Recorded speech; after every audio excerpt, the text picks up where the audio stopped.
OpenOffice Calc, calculations with dates and times. We're going to start off by looking at how to do a calculation with dates. So here we've got members of a book club, the date on which they joined the club, and then we want to work out how many days they have been a member at a certain point. Okay, so they're going to have their annual meeting on the 5th of August. So we want to work out on the 5th of August how many days they have been members of this club. So to do this, I'm going to go to cell D3. I'm going to type in equals.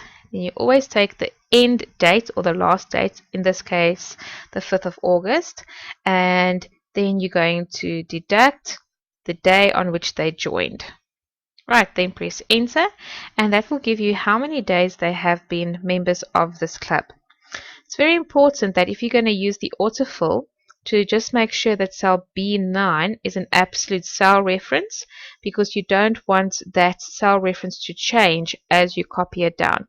And in OpenOffice, to do that, you press Shift F4 on your keyboard, and that will put in the little dollar signs, that will make it an absolute cell reference.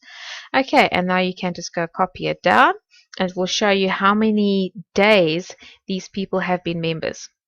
If you wanted to work out how many years they have been a member, then double click on your formula. Okay, go put in brackets around your formula, and then you're going to divide by 365.25. That's how many days we have in a year, and press enter, and then you can just copy that down for the rest, and that will give you an idea of how many years they have been members of this particular club. It's important when working with dates to ensure that your date format is correct. So just make sure that you've actually formatted the particular cells as a date, and you'll see here there's the format that has been used. Okay, now we're going to move over to times, and they had to do a fundraiser, and now we're going to work out how many hours they spent at this fundraiser. And to do this, when you're working with time, you do the following. You start with your equals.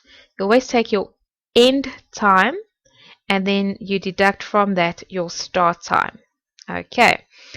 If you now just press enter, it's going to give you a time format, and you know that this is a time format because of the colons that you see on your screen. So you're not done yet. You need to add something to this.